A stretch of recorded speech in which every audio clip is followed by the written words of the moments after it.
उडोनिया धन उत्तम व्यवहारे उदास विचारे वेच करी उत्तमची गती तो एक पावेल उत्तम भोगील जीव खाणी पर उपकारी नेणे पर निंदा परस्त्रिया सदा बहिणी माया भूत दया गाई पशूंचे पाळण तान्हिल्या जीवन वना माझी शांती रूपी नव्हे कोणाचा वाईट वाढवी महत्व वडिलांचे उत्तमची गती तो एक पावेल उत्तम भोगील जीव खाणी तुका म्हणे हेचे आश्रमाचे फळ तुका म्हणे हेचे आश्रमाचे फळ परम पदबळ वैराग्याचे उत्तमची गती तो एक पावेल उत्तम भोगील जीव खाणी श्रीरामा पुरुषोत्तमा नरहरे नारायणा केशवा गोविंदा गरुडध्वजा गुणनिधे दामोदरा माधवा श्री कृष्णा कमलापते यदुपते सीतापते श्रीपते वैकुंठाधिपते चराचरपते लक्ष्मीपते पाहि मां समचरण सरोजं सांद्र नीलांबुदाभं जघन निहित पाणिं मंडनं मंडनानां तरुण तुलसी माला कंधरं कंजनेत्रं सदय धवलहासं विठ्ठलं चिंतयामि पांडुरंगा कुरु प्रथम नमन दुसरे चरणा संतांचे या त्यांच्या कृपादाने कथेचा विस्तारू बाबाजी सद्गुरु दास तुका अलंकापुरी रम्य सिंहासनस्थं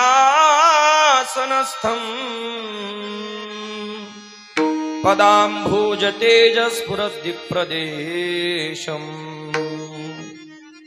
विधीन्द्रादिदैवै सदा स्तूयमानम् समाधिस्थमूर्तिं भजे ज्ञानदेवम् ओम नमो ज्ञानेश्वरा ओम नमो ज्ञानेश्वरा ओम नमो ज्ञानेश्वरा ओम नमो ज्ञानेश्वरा ओम नमो ज्ञानेश्वरा ओम नमो ज्ञानेश्वरा ओम नमो ज्ञानेश्वरा ओम नमो ज्ञानेश्वरा करुणाकरा दयाळा करुणाकरा दयाळा तुमचा अनुग्रह लाभलो तुमचा अनुग्रह लाभलो करुणाकरा दयाळा करुणाकरा दयाळा तुमचा अनुग्रह लादलो तुमचा अनुग्रह लादलो ओम नमो ज्ञानेश्वरा करुणाकरा दयाळा तुमचा अनुग्रह लादलो पावन झालो चराचरी पावन झालो चराचरी पावन झालो चराचरी ओम नमो ज्ञानेश्वरा करुणाकरा दयाळा तुमचा अनुग्रह लादलो पावन झालो चराचरी तुमचा अनुग्रह लादलो पावन झालो चराचरी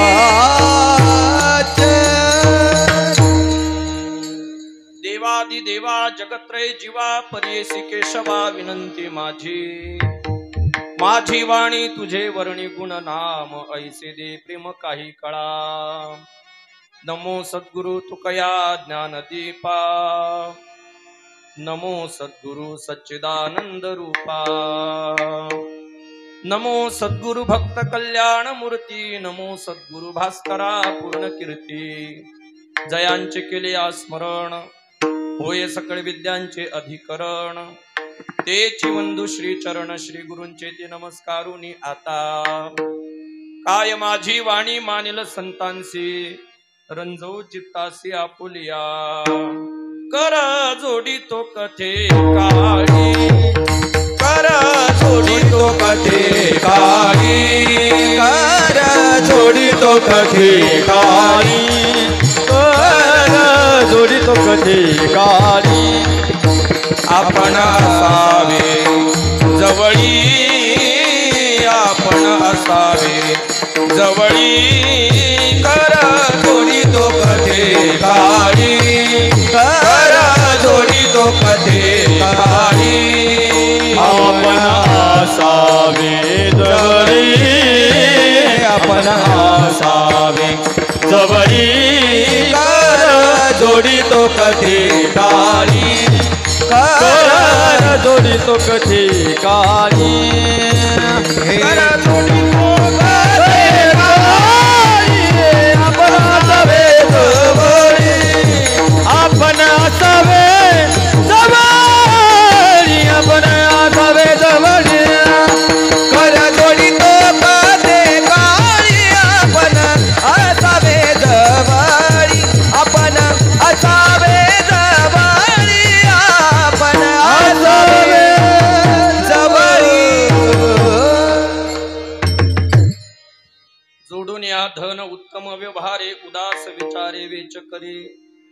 उत्तमची गती तो एक पावेल, उत्तम भोगील जीव खाणी. प्रस्तुत प्राप्त प्रसंगी प्राप्त स्थळी कीर्तनरूपी सेवेकरता निवडलेला अभंग विश्ववंद्य महाराष्ट्र भूषण जगद्गुरु जगद्वंदनीय श्रीमंत तुकोबाराय यांचा उपदेशपर प्रकरणातील 6 चरणाचा अतिशय गोड महत्वाचा उत्कृष्ट असा अभंग असून गृहस्थाश्रम धर्मामध्ये जीवन कसं जगावं याचं गोड असं मार्गदर्शन करणारा हा अभंग आहे. विठ्ठल विठ्ठल विठ्ठल विठ्ठल विठ्ठल विठ्ठल विठ्ठल विठ्ठल. या अभंगावर विस्तृत असं चिंतन मांडण्यापूर्वी अल्पसा पर्याय देणं गरजेचं आहे. अखिल कोटी ब्रह्मांड नायक अकारण करुणा वरुणाल रुक्मिणी प्राण संजीवन भगवान पांडुरंग परमात्म्याच्या असीम कृपेने पुण्यक्षेत्र आपल्या या कणकुरी नगरीमध्ये भगवान श्री वीरभद्र महाराजांच्या या पवित्र अशा प्रांगणामध्ये मंदिरामध्ये आजचा हा 1 दिवसीय कीर्तन महोत्सव निमित्ताने किम कारणम जवळजवळ सगळ्यांना ज्ञातच आहे, परंतु परिहार देणं हे वक्त्याचं प्रथम कर्तव्य असतं. या न्यायाने आपल्याच गावातील श्री हरिभक्त परायण राजेंद्र धोंडीबा फटांगरे यांच्या अभिष्ट चिंतन सोहळा आणि सेवापूर्ती सोहळा याचं औचित्य निमित्त साधून हा 1 दिवसीय कीर्तन महोत्सव त्यांच्या परिवाराच्या वतीने त्यांच्या कुटुंबाच्या वतीने या ठिकाणी आयोजित केलेला आहे. तर त्या निमित्ताने गावातील भक्तिमती माता आणि पितृवर्ग या ठिकाणी उपस्थित आहेत. या फटांगरे परिवारातील नातेवाईक सगळे सोयरे इष्ट मंडळी या ठिकाणी उपस्थित आहेत. त्यांनाही कोटी कोटी धन्यवाद. आणि या कार्यक्रमाकरता आज ज्यांची विशेष उपस्थिती आहे, जसं ज्ञानोबाराय महाभारताचं युद्धाचं वर्णन करत असताना सांगतात, या एकेकाची मनोव्यापारे हे विश्वची होय संहारे, हा कृपाचार्यून पुरे एकलाची. ज्ञानोबाराय वर्णन करतात महाभारतामध्ये असे योद्धे होते की एकेकाने मनाने संकल्प केला असता तर संपूर्ण ब्रह्मांडाची राख करण्याची ताकद त्यांच्याकडे होती. जसे पट्टीचे तिकडे योद्धे होते तसे पट्टीचे गायक मंडळी या ठिकाणी उपस्थित आहेत. खऱ्या अर्थाने आज गायन ऐकल्यानंतर तुम्हाला एक गोष्ट नक्की जाणवली असेल, संगीत एक देण आहे. हर स्वर में बसे हे राम, रागी जब रागिनी सुनाए तो रोगी को मिले आराम. संगीतात एवढी ताकद असते महाराज, ते दुःखात ऐकलं तर दुःख कमी होतं, सुखात ऐकलं तर सुख वाढत राहतं. एवढी ताकद संगीतात असते. आणि उभ्या महाराष्ट्राला आपल्या आवाजाने ज्यांनी एक आपली वैयक्तिक छाप निर्माण केली असे आमचे हरिभक्त परायण राहुल दादा खरे या ठिकाणी उपस्थित आहेत. माझं फार मोठं भाग्य आहे की ते आज माझ्या कीर्तनात या ठिकाणी टाळ घेऊन उभे आहेत. नाहीतर ज्ञानोबाराय वर्णन करतात, आगा सहस्त्र किरणांची दिठी, पुढा चंद्रू हे लोपे किरीटी, तेथ खद्य तू काय हुट हुटी आपुलिनी तेजे. ज्ञानोबाराय वर्णन करतात, सहस्त्र किरणांच्या सूर्यासमोर जिथे चंद्राचा सुद्धा प्रकाश क्षीण व्हावा, अशा सूर्यनारायणा पुढे एखाद्या काजव्याने जावं त्यानं म्हणावं, बघ माझा प्रकाश. कुणाला? सूर्याला. मी का सांगतो माहिती का? ते गायनातले सूर्य आहेत आणि मी त्यांच्या पुढे एक काजवा आहे. विठ्ठल विठ्ठल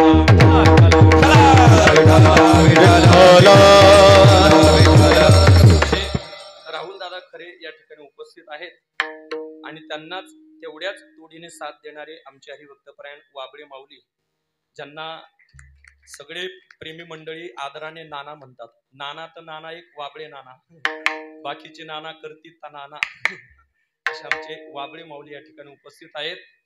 आणि अत्यंत गोड स्वर महाराजांचा आणि त्याही पेक्षा त्यांचं वागणं गोड आहे. कलाकार हा कलेचा आदर करणारा असावा, कलेचा कहर करणारा असावा. आणि आमचे वाबळे माऊली या ठिकाणी उपस्थित आहेत. त्याचप्रमाणे हरिभक्तपरायण आमच्यावर ज्यांचा पितृवत असा स्नेह आहे, असे आमचे पंत विष्णुपंत या ठिकाणी उपस्थित आहेत. आमचे हरिभक्तपरायण हिंगडे नाना या ठिकाणी उपस्थित आहेत. त्याचप्रमाणे आपल्या परिसरातील एक युवा कीर्तनकार हरिभक्तपरायण शिवचरित्रकार अजित महाराज या ठिकाणी उपस्थित आहेत. आपल्याच गावातील एक युवा मृदंगाचार्य हरिभक्तपरायण चंद्रकांत महाराज या ठिकाणी उपस्थित आहेत. त्याचप्रमाणे गावातील समस्त भजनी मंडळ या ठिकाणी उपस्थित आहेत. आमचे हरिभक्तपरायण गणेश महाराज, हरिभक्तपरायण आदिनाथ महाराज, अभि महाराज या ठिकाणी उपस्थित आहेत. आणि सुंदर असं ज्यांच्या हातून आपण मृदंग श्रवण केला, असे आमचे हरिभक्तपरायण ज्येष्ठ गुरुबंधू राहुल महाराज या ठिकाणी उपस्थित आहेत. त्यांनाही कोटी कोटी धन्यवाद. आणि ज्यांच्या मुखातून आपण गोड असं बासरी वादन ऐकलं, या बासरीचा काय महिमा आहे तुम्हाला एका प्रमाणात सांगतो पहा. ज्यावेळेस भगवान कृष्ण परमात्मा बासरी वादन करायचे आणि त्या बासरीचा नाद ज्यावेळेस गवळणींच्या कानावर पडायचा, त्या गवळणींच्या कानावर पडणाऱ्या त्या बासरी वादनाचा परिणाम नाथ महाराज वर्णन करतात.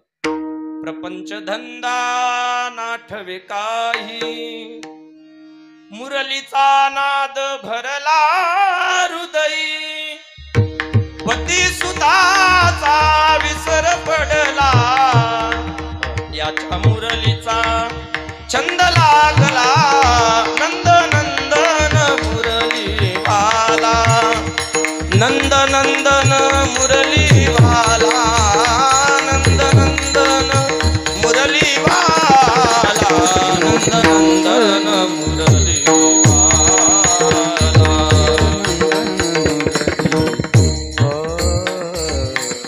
परमात्म्याने बासरी वाजवावी आणि त्या बासरीचा परिणाम असा व्हायचा, प्रपंच धंदा ना ठेवे काही, मुरलीचा नाद भरला हृदयी, पती सुताचा विसर पडला. एवढा परिणाम व्हायचा महाराज. आणि त्या परमात्म्याने बासरी वादन केली, बासरी माधुर्य लीला केली, ती आम्ही काय प्रत्यक्ष ऐकली नाही, पण या ठिकाणी आम्ही ही बासरी ऐकली. आणि या बासरीवरून आपण फक्त तर्क अनुमान करू शकतो की देवाने किती गोड वाजवले असेल. ज्यांच्या मुखातून आपण हे बासरी वादन श्रवण केलं, आमचे हरिभक्तपरायण सतीश महाराज या ठिकाणी उपस्थित आहेत. त्यांनाही कोटी कोटी धन्यवाद. आज तर असं वाटतंय की तुम्ही कीर्तनाचा कार्यक्रम आयोजित करण्यापेक्षा संगीत भजन ठेवलं असतं तर बरं झालं असतं. आहे तसं संध्याकाळी मेजवानी आहेच. आमचे हरिभक्तपरायण मच्छुभाऊ गाडेकर त्यांच्या वस्तीवर आमचे हरिभक्तपरायण राहुल दादांचा संगीत भजनाचा कार्यक्रम संध्याकाळी आयोजित केलेला आहे आणि त्या ठिकाणी त्यांच्या क्लासचेही उद्घाटन होणार आहे. तर ज्यांना कुणाला पुन्हा हा आवाज ऐकायचा असेल त्यांनी संध्याकाळी निमशेवडीला आवर्जून जा. विठ्ठल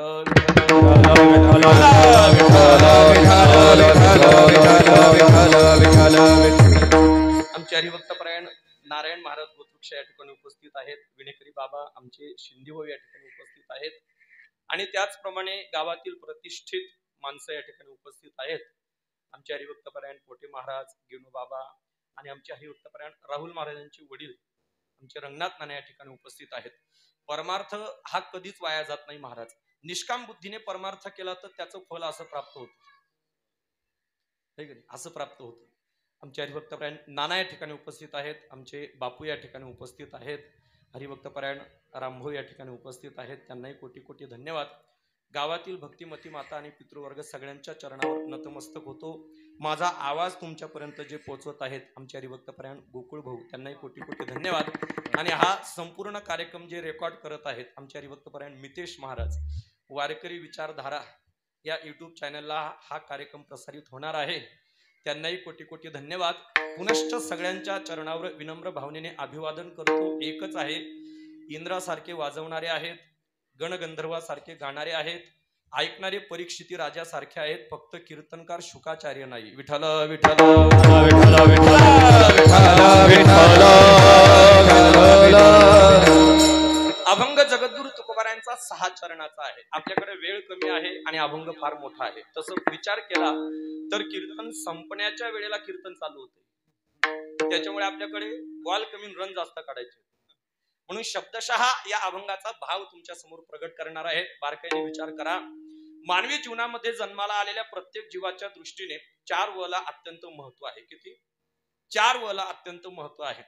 मानवी जीवनात जन्माला आला की त्याच्या जीवनामध्ये पहिला व सांगितला विचार, दुसरा व सांगितला वाचन, तिसरा व सांगितला वारी आणि चौथा व सांगितला व्रत. विठ्ठल विठ्ठल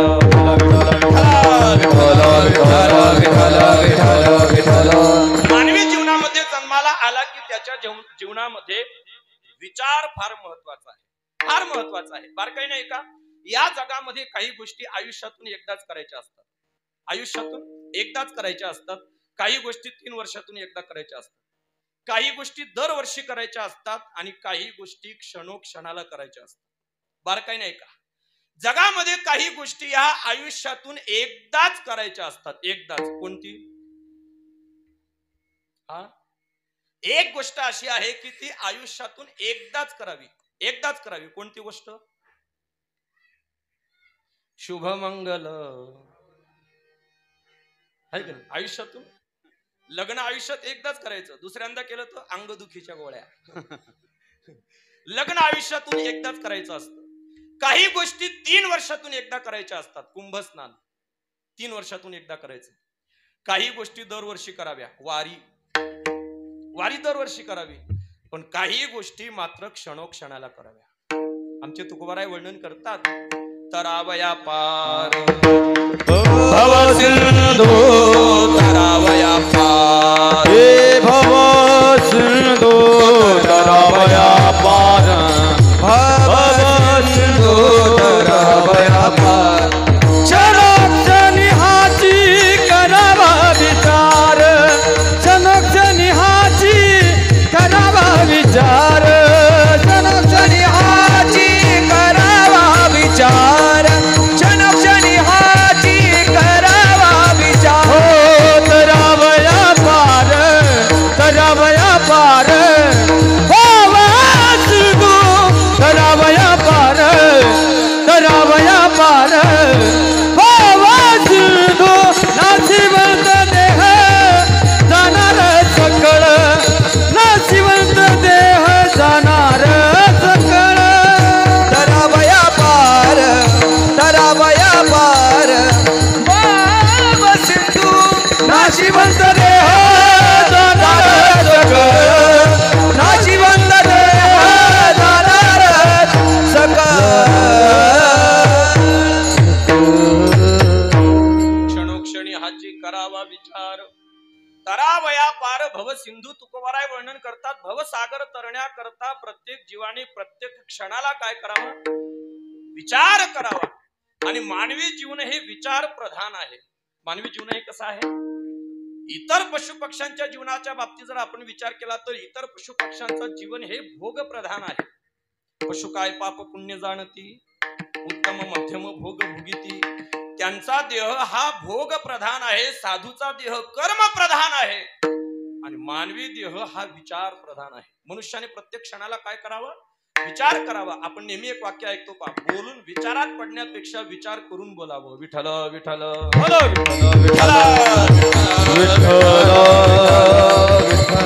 म्हणून मानवी जीवनामध्ये विचाराला अत्यंत महत्व सांगितला वाचन, माणूस म्हटला की त्याने वाचन केलंच पाहिजे, आहे का नाही? आमच्या जनाबाई महाराज वर्णन करतात, वाचावी ज्ञानेश्वरी, वाचावी ज्ञानेश्वरी, डोळा पहावी पहावी डोळा पहावी पंढरी, वाचावी ज्ञानेश्वरी. जनाबाई महाराज वर्णन करतात, मानवी जीवनात जन्माला आलात ना तर एकदा ज्ञानेश्वरी वाचा. गुरुनाम गुरु वैकुंठवासी मामासाहेब दांडेकर असं म्हणायचे, महाराष्ट्र प्रांतामध्ये जन्माला आलेल्या माणसाने पंढरीची वारी आणि ज्ञानेश्वरी वाचल्याशिवाय मरू नये. विठ्ठल विठ्ठल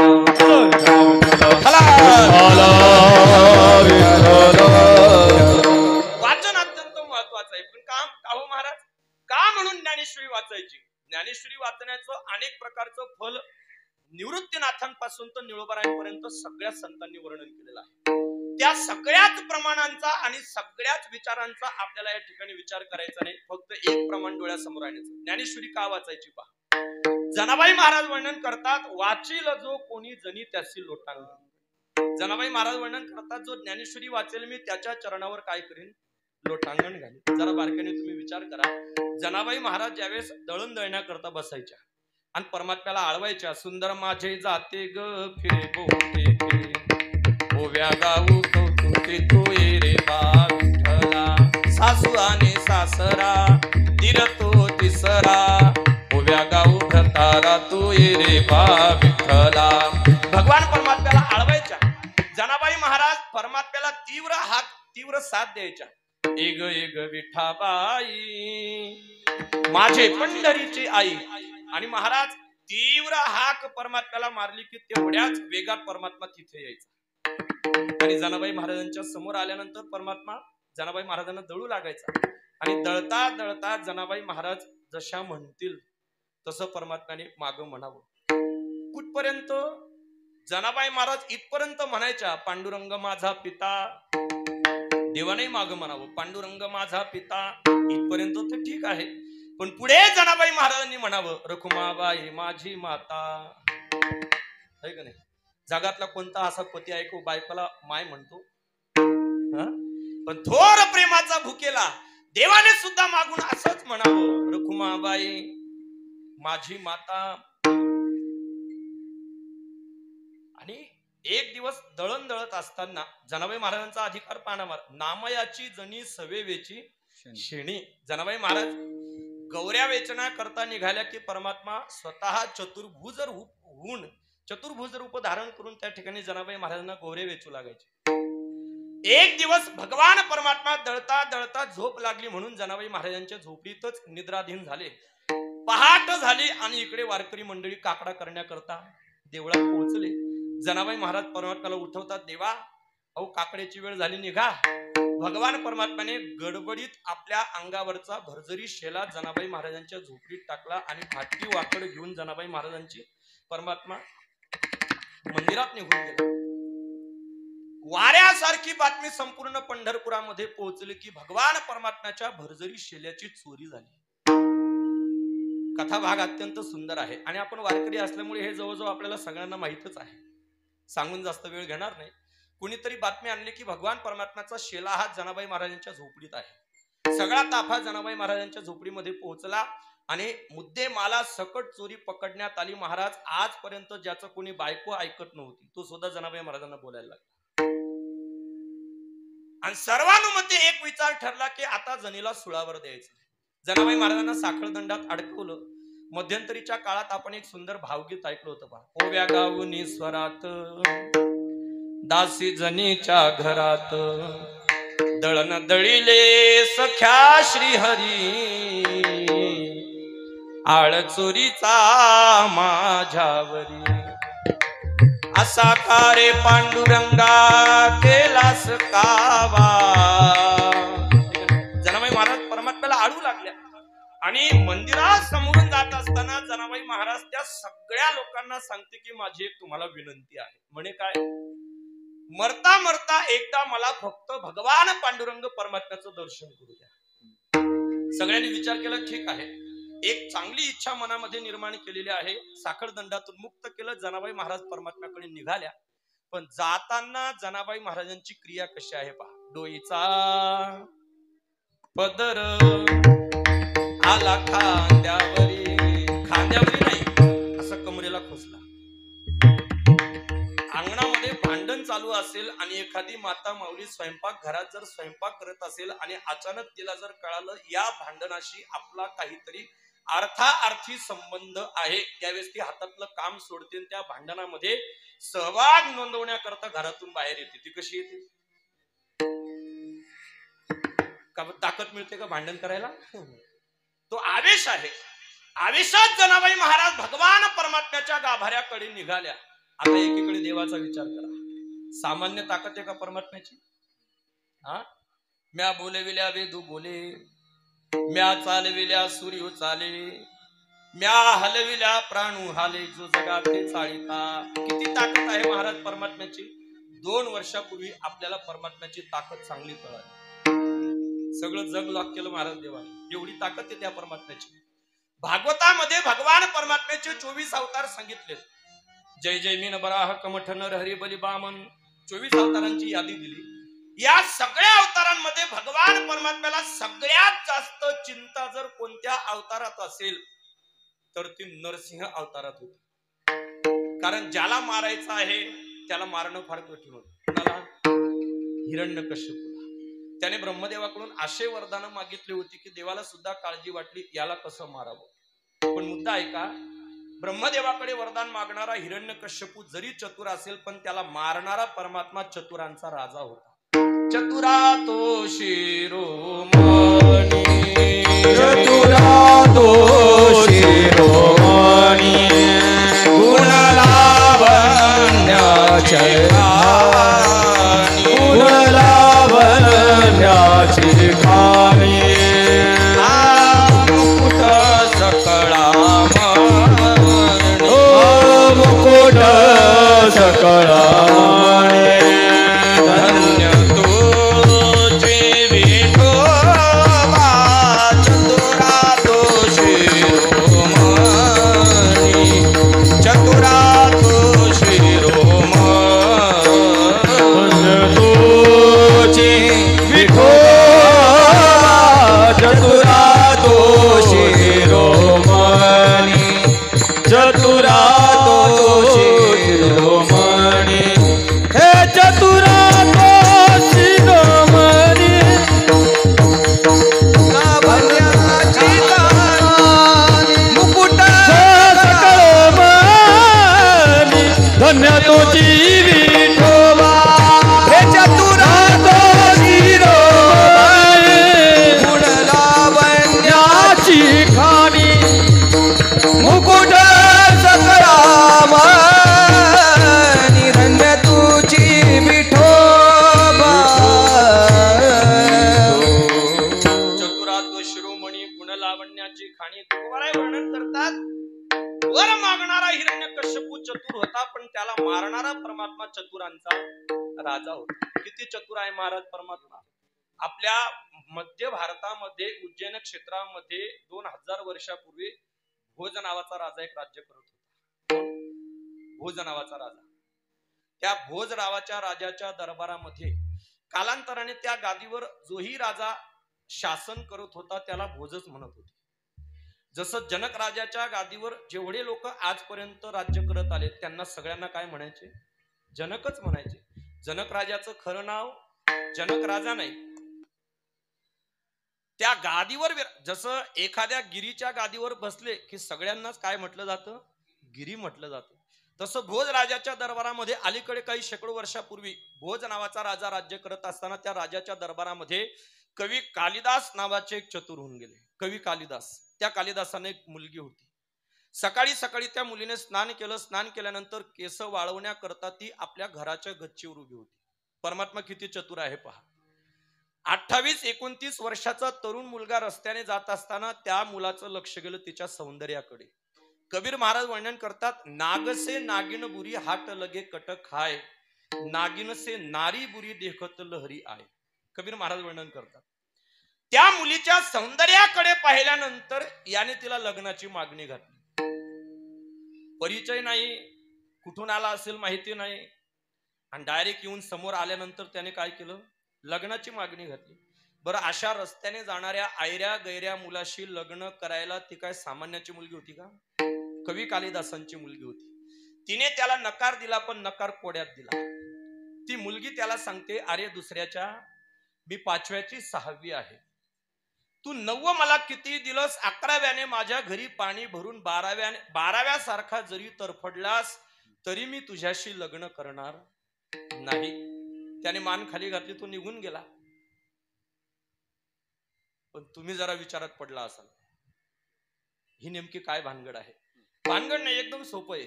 घरी गेल्यानंतर काल निर्णय कॅलेंडर पहा, त्या कॅलेंडरच्या प्रत्येक मागच्या पानावर 12 राशी दिलेल्या असतात. प्रत्येक महिन्याचं भविष्य दिलेलं असतं. ही त्या राशींची किमया आहे. ही त्या राशींची काय आहे? किमया आहे. म्हणजे काय? तिने त्याला नकार देत असताना सांगितलं की अरे दुसऱ्याच्या राशीमध्ये दुसरी रास आहे वृषभ. वृषभ म्हणजे बैल. काय म्हणली ती त्याला? अरे बैलाच्या, मी 5व्याची 6वी आहे, 5वी रास आहे सिंह, 6वी रास आहे कन्या. मी 5व्याची 6वी आहे म्हणजे सिंहाची कन्या आहे, मुलगी आहे. तू 9 मला किती दिलंस? 9वी रास आहे धनु. धनु शब्दाचे शब्दकोशात 2 अर्थ होतात. एक धनुष्यबाण आणि दुसरं धन.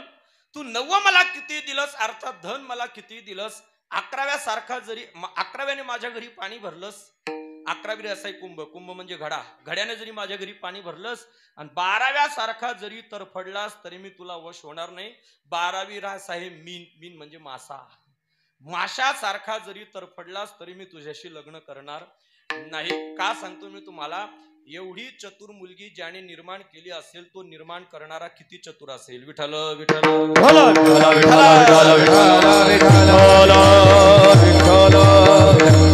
त्या भगवान परमात्म्याने हिरण्यकश्यपूचा वध केला.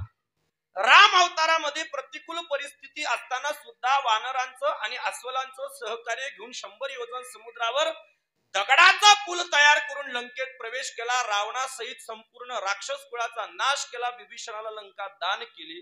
कृष्ण अवतारामध्ये बाल वयात कंसाचा वध केला. काग बगरिठा मारिले बाळपणी.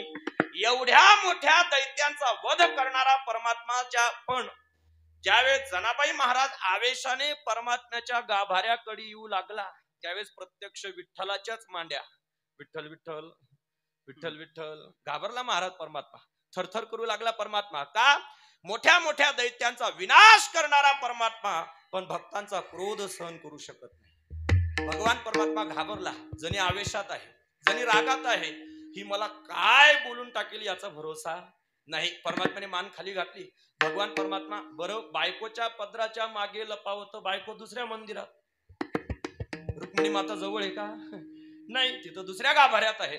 परमात्मा घाबरला, मान खाली घातली आणि जनाबाई महाराज आवेशात रागात परमात्म्याच्या समोर आल्या. आणि तिथे आल्यानंतर जनाबाई महाराजांनी का देवाची स्तुती केली का? श्री अनंता मधुसूदना असं म्हटलं का? नाही नाही. मग भगवान परमात्म्याला शिव्या देऊ लागल्या महाराज. उभ्या राहून अंगणी शिव्या देते दासी जणी. अरे विठ्या विठ्या विठ्या मूळ मायेच्या कारट्या. तुझी रांड रंडकी झाली. जन्म सावित्री चुळाले आली. तुझे गेले मढे. त्याला पाहुणी काळ रडे. उभी राहुनी अंगणी शिव्या देती दासी जणी. भगवान परमात्म्याला शिव्या देऊ लागल्या. बरं 100 शिव्या दिल्यानंतर पुढचा एकही अपराध सहन करणार नाही, तत्क्षणी तुझा वध करीन असा सांगणारा भगवान परमात्म्याने शिशुपालाचा वध केला. पण तो जनाबाई महाराजांच्या शिव्या ऐकतोय. तयाचे विसाट शब्द सुखे म्हणो येती वेद. साधू संत महापुरुषांनी दिलेल्या शिव्या सुद्धा भगवान परमात्म्याला फुलासारख्या गोड वाटतात. परमात्मा ऐकू लागला. भगवान परमात्म्याला शिव्या देऊ लागल्या. बरं एवढ्या शिव्या ऐकत असताना सुद्धा परमात्मा विटेवरून खाली उतरला आणि जनाबाई महाराजांचे पाय धरले. महाराज जणी मला क्षमा कर, मला क्षमा कर. मी अपराधी आहे, मला माफ कर. आता जरा बारकाईने विचार करा. जगाचा नायक भगवान पांडुरंग परमात्मा ज्या जनाबाई महाराजांचे पाय धरून क्षमा मागतोय त्या जनाबाई महाराज म्हणतात की जो ज्ञानेश्वरी वाचेल मी त्याच्या चरणावर लोटांगण घालेल.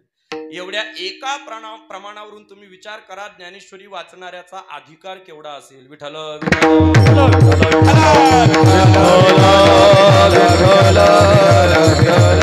मनुष्याच्या महत्वाचं आहे. 3 माणूस म्हटला की त्याच्या जीवनामध्ये तिसऱ्या वला महत्व आहे, वारी. मनुष्य म्हटला की त्याने काय केली पाहिजे? वारी केली पाहिजे. नाही पांडुरंगाची वारी करता आली तर ज्ञानोबारायांची करा, नाही ज्ञानोबारायांची करता आली तर निवृत्तीनाथांची करा, नाही निवृत्तीनाथांची करता आली तर नाथबाबांची करा, नाही नाथबाबांची करता आली वारी हो वारी माझ्या मल्हारीची वारी, मल्हारीची वारी करा. नाही मल्हारीची वारी करता आली तर जवळच बेट आहे, निदान महिन्याच्या एकादशीला बेटाची वारी करा, है की नाही? जन्म मरणाचा फेरा चुकवायचा असेल तर परमात्म्याची काय करा? वारी करा. आणि वारकरी शब्दाचे अनेक अर्थ आपल्याला संत वाङ्मयामध्ये वाचायला ऐकायला पाहायला मिळतात. त्यातला एक शब्दशः अर्थ काढला तर जो नियमाने परमात्म्याची वारी करतो त्यालाच वारकरी म्हणतात. विठ्ठल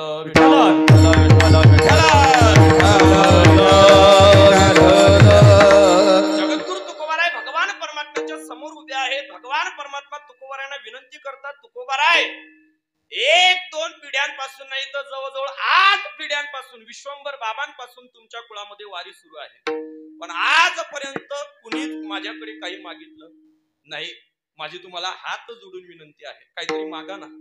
भगवान परमात्मा मागा म्हटल्यानंतर तुकोबारांनी विचार केला की अरे प्रत्येक वेळेला आपण वारीला यावं आणि परमात्म्याने आपल्याला विनंती करावी, तशी मागण्याची काही इच्छा नाही, पण माग म्हटणारा आपल्यापेक्षा अधिकाराने कसा आहे? मोठा आहे. मग तुकोबाराय सांगता, देवा ठीक आहे, तुम्ही म्हणता ना मागा, मग एक काम करा, म्हणसी काही मागा हेची देगा पांडुरंगा. जर द्यायचाच असेल देवा तर माझ्यावर एक कृपा करा. काय? पंढरीचा वार करी, पंढरीचा वार करी, पंढरीचा वार करी, पंढरीचा वार करी, वारी चुकोने दिहारी, वारी चुकोने दिहारी, पंढरीचा वार करी, पंढरीचा वार करी, वारी चुकोने दिहारी, वारी चुकोने दिहारी, पंढरीचा वार करी, पंढरीचा वार करी, वार वार करी, पंढरीचा वार करी, वारी चुकवणे दे हरी. तुकोबाराय वर्णन करतात, देवा माझ्या जीवनामध्ये वारी चुकू देऊ नकोस, वारी चुकू देऊ नकोस. तुकोबाराय परमात्म्याला विनंती करतात. वारी वारकऱ्याच्या जीवनामध्ये अत्यंत महत्वाची आहे. पंढरपूरच्या वर्षाला 12 वाऱ्या सांगितल्या. किती? 12 वाऱ्या सांगितल्या. प्रत्येक महिन्याला येणारी जी शुद्ध एकादशी आहे त्या एकादशीला काय करावी? वारी करावी. पण महाराज 12 महिन्याला 12 वेळाला पंढरपूरला जाणं हे काय परवडण्यासारखं नाही. एवढा महाग परमार्थ सांगू नका, सोपा असेल तर सांगा. मग ज्याला 12 वाऱ्या कळणार नाही त्याला 4 सांगितल्या, चैत्र, माघ, कार्तिकी आणि आषाढी. बरं याही 4 करता आल्या नाही तर कमीत कमी 2 सांगितल्या, आषाढी कार्तिकी पंढरीची वारी. साधन निर्धारी आण नाही, आषाढी कार्तिकी पंढरीची वारी. कमीत कमी 12 नाही जमल्या तर वर्षाला 4 कराव्या, 4 नाही जमलं तर कमीत कमी वर्षाला 2 कराव्या, आणि त्या 2ही जमण्याला तर कमीत कमी वर्षाला 1 तरी करावी का नाही? कमीत कमी वर्षाला 1 वारी करावी, आषाढीची वारी करावी. म्हणजे वारकऱ्याच्या जीवनामध्ये, माणसाच्या जीवनामध्ये वारीला फार महत्व आहे. आणि चौथा व सांगितला व्रत. मानवी जीवन जगत असताना प्रत्येक माणसाने व्रतस्थ असावं, आहे की नाही? व्रतस्थ असावं म्हणजे ब्रह्मचारी माणसाला त्याच्या आश्रमामध्ये कसं जीवन जगावं याचंही तुकोबाराय मार्गदर्शन करतात. गृहस्थाश्रमी माणसाने कसं जीवन जगावं याचंही मार्गदर्शन करतात. वानप्रस्थ आश्रमामध्ये कसं आचरण करावं याचंही मार्गदर्शन करतात. आणि स्वतः तुकोबाराय गृहस्थी असताना सुद्धा संन्याशाने जीवन कसं जगावं याचंही मार्गदर्शन करतात. विठ्ठल विठ्ठल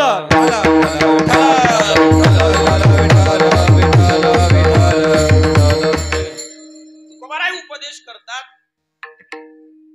ब्रह्मचारी जीवन जगणाऱ्या माणसाच्या जीवनामध्ये व्रत असावं. ब्रह्मचारी धर्म भोकावे अक्षरे, आश्रमी विचार षटकर्मी, वानप्रस्थ तरी संकल्पी वियोग, आणि संन्यासी तो त्याग संकल्पाचा. तुकोबाराय वर्णन करतात, पहिल्या 25 वर्षामध्ये माणसाने अध्ययन करावं. काय करावं?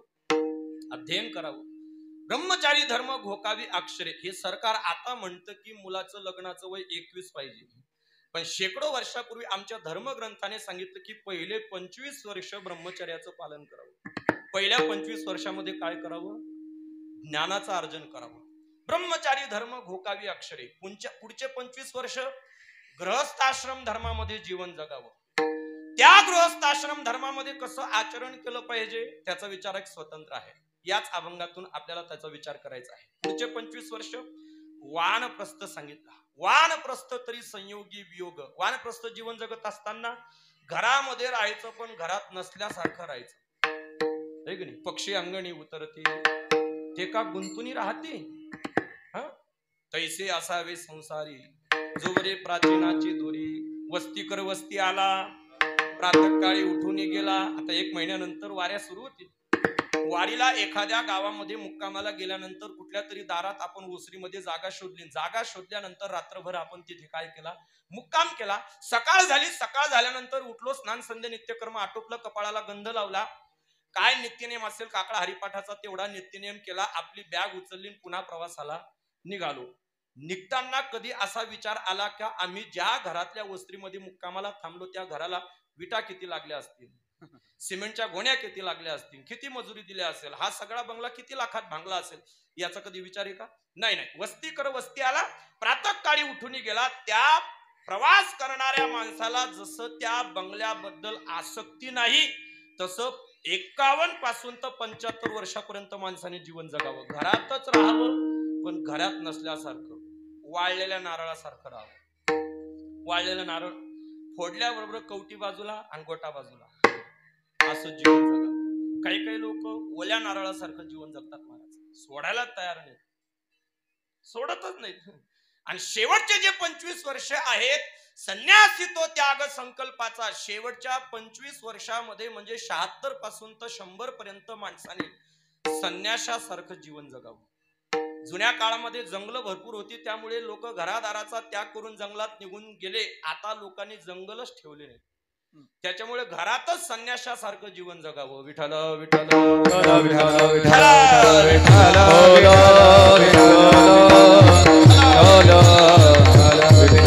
थोडक्यात विचार केला तर पहिल्या 25 वर्षामध्ये ज्ञान कमवावं, दुसऱ्या 25 वर्षामध्ये धन कमवावं आणि तिसऱ्या 25 वर्षामध्ये पुण्य कमवावं.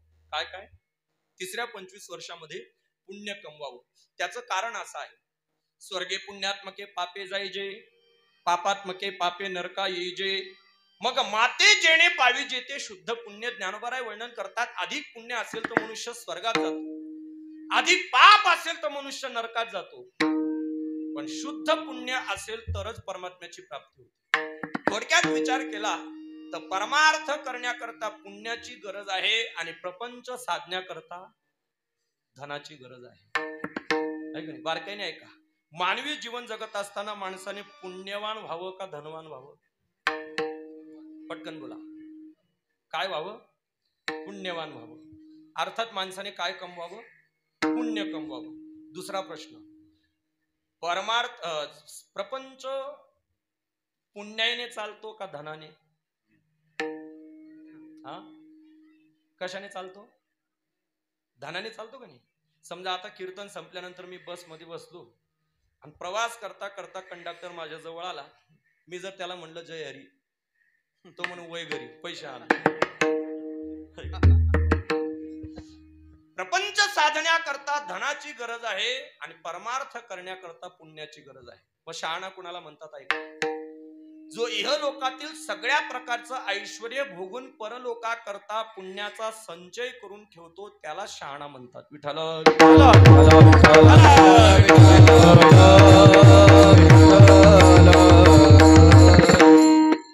गावामध्ये मंगलवाद्य वाजत होती, सगळं गाव आनंदाने नाचत होतं. कोणी दारापुढे सडा टाकतोय, कोणी रांगोळी टाकतो आहे, कोणी दरवाजाला तोरण बांधत आहे, कोणी गुड्या उभारत आहे. सगळीकडे आनंदाचं वातावरण आहे.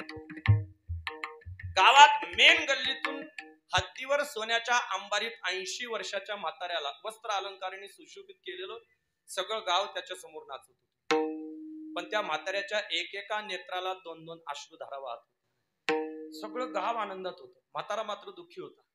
बाहेर गावून आलेल्या तिराईत माणसाने विचार केला, जवळजवळ अर्ध्या पाऊण तासापासून मी गंमत पाहतोय. प्रत्येक घरासमोर या बाबाची आरती केली जात आहे, प्रत्येक चौकात याचा हार पुष्पहार देऊन सन्मान केला जातो आहे. सगळं गाव याच्या समोर आनंदाने नाचत आहे आणि याच्या डोळ्यात दुःखाचे अश्रू का? तो मनुष्य त्या म्हाताऱ्याच्या जवळ पोहोचला आणि त्याला विचारलं, बाबा एवढं आनंदाचं वातावरण आहे आणि तुम्ही एवढे दुःखी का? त्या बाबाने एकच उत्तर दिलं, बाबा मला वर्तमान काळातल्या आनंदाचं सुख नाही, येणाऱ्या दुःखाचं येणाऱ्या संकटाचं हे दुःख आहे. म्हणे काय झालं? त्या म्हाताऱ्याने त्या तिराईत मनुष्याला, बाहेर गावून आलेल्या मनुष्याला सांगितलं, मी या नगरीचा राजा होतो. या नगरीचा मी कोण होतो? राजा होतो.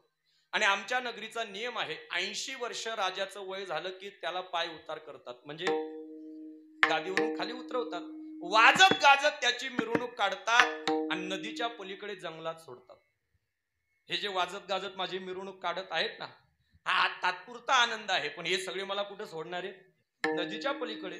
त्या भयानक अशा जंगलामध्ये अनेक प्रकारचे हिंसर प्राणी, जीव जंतू, पशु पक्षी, सर्प विंचू आहेत. कधी कोणता प्राणी माझ्यावर आक्रमण करेल आणि कधी मला मरावं लागेल याचा भरोसा नाही. येणाऱ्या संकटाचं दुःख आहे, मला या वर्तमान काळातला आनंद नाही. पण आलिया भोगासी असावे सादर. वाजत गाजत नदीच्या काठावर आणलं. सुंदर अशी नाव सजवलेली होती. त्या नावेमध्ये राजाला बसवलं. 2 मनुष्य त्या नावेत बसले. वल्लवत वल्लवत नाव पलीकडच्या काठावर नेली. राजाला जंगलामध्ये सोडलं. पुन्हा नाव घेऊन ते 2ही माणसं परत आले. राजा जंगलात गेला. कधी कोणत्या प्राण्याने त्याच्यावर आक्रमण केलं असेल, कधी राजा मेला असेल, त्याचं प्रारब्ध त्यालाच माहिती. कालांतराने 25 वर्षाचा नवयुवक मुलगा, सर्व शस्त्र आणि शास्त्रामध्ये पारंगत, सगळ्या विद्या जाणणारा, चतुर, हुशार, बुद्धिमान, सुदृढ शरीरयष्टीचा असणारा तो मुलगा त्या गादीवर विराजमान झाला. वयाच्या 25व्या वर्षी शुभ मुहूर्तावर त्याचा राज्याभिषेक सोहळा संपन्न झाला आणि तो मुलगा त्या नगरीचा काय झाला? राजा झाला. त्याने 80 वर्षापर्यंत राज्य केलं. म्हणजे किती वर्ष कारभार सांभाळला? 55 वर्ष. किती वर्ष? 55 वर्ष. 25व्या वर्षी राजा झाला. 55 वर्ष राज्य सांभाळलं. 80 वर्षाचं त्याचं वय झालं. त्याचीही वाजत गाजत मिरवणूक निघाली. त्याचाही प्रत्येक दारासमोर सन्मान केला. त्याच्याही प्रत्येक दारासमोर आरती करून सन्मान स्वागत करण्यात आलं. सगळं गाव आनंदाने त्याच्या समोर नाचतंय. नवल नाही, तोही हत्तीवर बसून नाचत होता. त्यालाही आनंद होता. तोही आनंदाने उड्या मारत होता. प्रधान शेजारी चालला होता. त्या प्रधानाला आश्चर्य वाटलं. आतापर्यंत जेवढे राजे नदीच्या पलीकडे जंगलात सोडले तेवढे सगळे मृत्यूच्या भीतीने रडत होते. याला मरणाचं भय नसेल का? याला भीती वाटत नसेल का? त्या प्रधानाने राजाला विचारलं, महाराज आजपर्यंत जेवढे राजे रिटायर झाल्यानंतर नदीच्या पलीकडे जंगलात सोडले तेवढे सगळे मृत्यूच्या भीतीने रडत होते. तुम्हाला मरणाचं भय वाटत नाही का? राजाने एकच सांगितलं, प्रधानजी 55 वर्ष राज्य केलंय मी. किती? 55 वर्ष. या 55 वर्षामध्ये मी फक्त भाकरीच मोडल्या नाहीत. मग जेवढी सुविधा इकडे आहे मी तेवढीच सुविधा नदीच्या पलीकडे जंगलात सुद्धा करून ठेवलेली आहे. तिकडे राजवाडा तयार आहे. तिकडे 24 तास लाईट पाण्याची व्यवस्था आहे. तिकडे रस्ते आहेत. तिकडे सगळ्या प्रकारच्या सुख सुविधा आहेत. मी इकडं राहिलो काय आणि तिकडं राहिलो काय? मला ही सारखंच आहे आणि तेही सारखंच आहे. का सांगतोय? याला म्हणतात शहाणा. याला काय म्हणतात? शहाणा. जो इहलोकातील सगळ्या प्रकारचं ऐश्वर्य भोगतो पण परलोका करता पुण्याचा सुद्धा संचय करून ठेवतो. धर्मशास्त्राने आम्हाला अनेक प्रकारची साधनं भगवत प्राप्ती करता दिलेली आहेत. पण घेणारा कसा पाहिजे? शहाणा तो धनी घेतोय शहाणा तो धनी घेतोय शहाणा तो धनी घेतोय शहाणा तो धनी घेतोय. तुका म्हणे सोपे आहे सर्वाहुनी. तुका म्हणे सोपे आहे सर्वाहुनी. तुका म्हणे सोपे आहे सर्वाहुनी.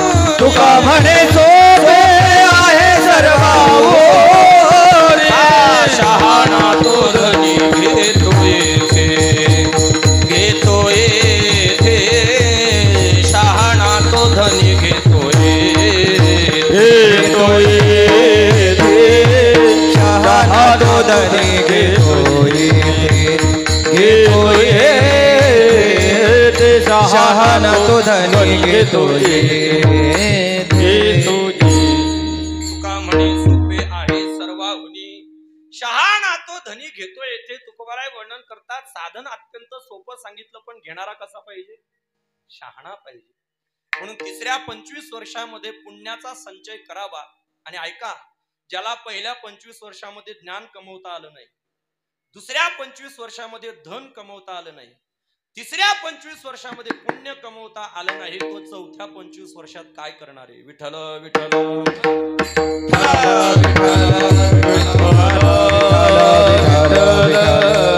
प्रत्येक आश्रमात नियम सांगितले तुकोबारायांनी. प्रत्येक आश्रमामध्ये गृहस्थाश्रमी जीवन जगत असताना कोणत्या नियमाचं पालन करावं, त्या सगळ्या प्रकारचे नियम तुकोबाराय या अभंगात वर्णन करतात. ऐका, आद्य गुरु शंकराचार्यांनी परमहंस संन्यासी असताना सुद्धा या चारही आश्रमांपैकी कोणत्या आश्रमाला धन्यता दिली असेल तर तो गृहस्थाश्रम आहे. इतर जे 3 आश्रमातले साधक आहेत ते गृहस्थाश्रमी माणसावरच जीवन जगतात. संन्यासाचं जीवन कुणामुळे चाललंय? गृहस्थाश्रमामुळे. वानप्रस्थाचं जीवन कुणावर अवलंबून आहे? गृहस्थाश्रमावर. आणि ब्रह्मचार्याचं जीवन सुद्धा कोणावर अवलंबून आहे? गृहस्थाश्रमावरच.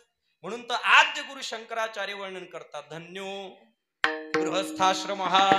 या जगामध्ये सगळ्यात श्रेष्ठ आश्रम जर कोणता असेल तर तो गृहस्थाश्रमच आहे. सानंदम सदनम सुताश्च सुधियः कांता मृदु भाषिणी सन्मित्रम सुधनम स्वयोषितिरतिः इष्टाज्ञा परा सेवकाः आतिथ्यम शिवपूजनम प्रतिदिनम मिष्टान्न पानम गृहे साधु संगम उपासते सततम धन्यो गृहस्थाश्रमः. विठ्ठल विठ्ठल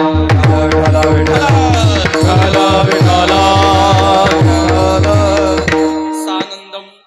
गृहस्थाश्रम कुणाचा धन्य आहे? बारकाईने ऐका.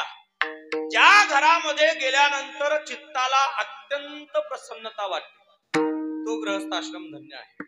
एखाद्या घरामध्ये गेल्यानंतर आपल्याला असं वाटतं महाराज जसं काही मंदिरातच प्रवेश केला की काय. सानंदम, सदा आनंदाचं वातावरण आहे. आणि सदा आनंदाचं वातावरण कोणत्या घरात असतं? ऐका, नित्य नाम घोष जयाचे मंदिरी तेचे का शिपुरी तीर्थक्षेत्र. नाथ महाराज हरिपाठामध्ये वर्णन करतात, ज्या घरामध्ये निरंतर परमात्म्याची सेवा केली जाते, ज्या घरामध्ये निरंतर साधू संत महापुरुषांचं स्वागत केलं जातं, ज्या घरातला अतिथी कधीही उपवाशी जात नाही, असा गृहस्थाश्रम खऱ्या अर्थाने काय आहे? धन्य आहे. आणि अशा घरात गेल्यानंतर अंतकरणाला समाधान वाटतं, चित्ताला प्रसन्नता वाटते, अंतकरणाला आनंद वाटतो. सानंदम सधनम सुताश्च सुधियः. ज्या घरातली मुलं आज्ञाधारी आहेत, ज्या घरातले मुलं पितृवचनाचं पालन करणारे आहेत. धर्मशास्त्राने आम्हाला मानवी जीवन जगत असताना कसं जीवन जगावं याचे अनेक प्रकारचे मार्ग सांगितले. आणि या सगळ्या मार्गांचा विचार करता जगद्गुरु तुकोबारायांनी आपल्या सोप्या भाषेत मांडले. तुम्हाला भगवान विष्णू परमात्म्याची पूजा करायची असेल तर एक नियम ध्यानात ठेवा. स्वामी काज गुरु भक्ती, स्वामी काज गुरु भक्ती, स्वामी काज गुरु भक्ती, स्वामी काज गुरु भक्ती. पितृवचन सेवापती, पितृवचन सेवापती, पितृवचन सेवापती, पितृवचन सेवापती. हेची विष्णूची महापूजा, हेची विष्णूची महापूजा. पितृवचन सेवापती, पितृवचन सेवापती, पितृवचन सेवापती, पितृवचन सेवापती. विष्णूची महापूजा, विष्णूची महापूजा. पितृवचन तुकोबाराय वर्णन करतात, पुत्राने आपल्या पित्याचं इमाने इतबारे वचन पालन करणं हा त्याचा धर्म आहे. आणि तीच त्यासाठी विष्णूची पूजा आहे. पितृवचन रामायणामध्ये चला, रामायणामध्ये वर देणारे राजा दशरथ होते आणि मागणारी कैकेयी होती. परमात्म्याचा काही संबंध होता का? तुम्ही फक्त कलियुगामध्ये आताच्या रामाला त्या जागेवर उभं करा. आताच्या रामाने एकच सांगितलं, हे म्हाताऱ्या, तुझ्या म्हातारीला तू काय वचन दिलंय मला त्याच्याशी काही घेणं देणं नाही, 7-12 माझ्या नावाने कर. ऐक रे, पण ज्या वचनाचा परमात्म्याशी अर्थार्थी काही संबंध नाही, ते वचन पालन करण्याकरता परमात्म्याने राजा, स्वर्गाचा राजा इंद्राला सुद्धा हेवा वाटावा एवढी सुंदर नगरी अयोध्या, आणि त्या नगरीचा सुद्धा काय केला? त्याग केला. आणि ते केलं म्हणून आज परमात्म्याची कीर्ती जगात कशी आहे? स्थिर आहे. पितृवचन, सेवापती, ज्या घरातले मुलं पित्याचे वचनाचं पालन करणारे आहेत, सुधिया, ज्या घरातली मुलं पितृवचनाचं पालन करणारे आहेत. जनक राजाला एकदा स्वप्न पडलं पहा. जंगलामध्ये विहार करत होते स्वप्नामध्ये, आणि अचानक एक वाघ समोर आला. वाघ समोर आल्यानंतर तो वाघ आहे स्वप्नामध्ये प्रातिभासिक सत्तेतला, आणि हे व्यावहारिक सत्तेमध्ये झोपलेलं आहे. पण अंगाला घाम सुटला महाराज. वाघ कुठे? स्वप्नात. पण घाम कुठं सुटला? जागृत अवस्थेमध्ये. अंगाला घाम सुटला, आणि अचानक तो वाघ अंगावर धावणार तेवढ्या जनक राजाला जाग आली, आणि समोर पाहिलं तर नंग्या तलवारी घेऊन हजारो सैनिक तिथे उभे आहेत त्या वाड्यामध्ये. मग जनक महाराज विचार करतात, हजारो सैनिक नंग्या तलवारी घेऊन माझं संरक्षण करण्याकरता उभे आहेत, हे खरे का ज्या वाघाला स्वप्नामध्ये पाहिल्यानंतर माझ्या अंगाला घाम सुटला हे खरं? बरं, वाघ खोटा म्हणावं तर घाम तर खरा आहे का नाही? घाम तर खरा आहे.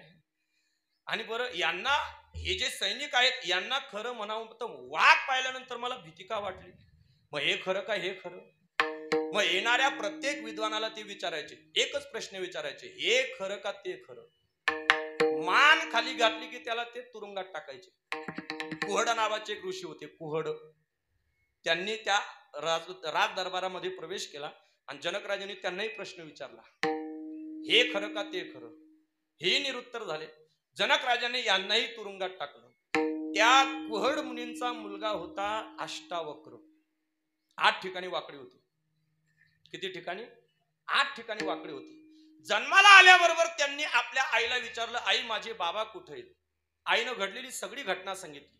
आणि मग त्या अष्टावक्र मुनींनी विचार केला की मी स्वतः जनक राजाच्या दरबारात जाणार आणि माझ्या बापाला त्यांच्या बंधनातून मुक्त करणार, तरच माझा पुरुषार्थ. जनक राजाच्या दरबारामध्ये पोहोचले. तिथं पोहोचल्यानंतर त्यांना पाहिल्याबरोबर सगळेच लोक हसायला लागले. सगळ्यांचं हसू आलं. त्या सगळ्यांचं हसणं बंद झालं, आणि मग अष्टावक्र मुनी हसायला लागले. अष्टावक्र मुनी हसायला लागले, आणि त्यांचंही हसणं झाल्यानंतर जनक राजाने अष्टावक्र मुनींना विचारलं, का हो मुनी, तुमच्या हसण्याचं कारण काय?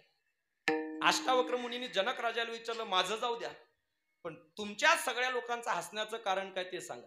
जनक राजाने सांगितलं, हसण्याचं कारण म्हणजे सहज आहे.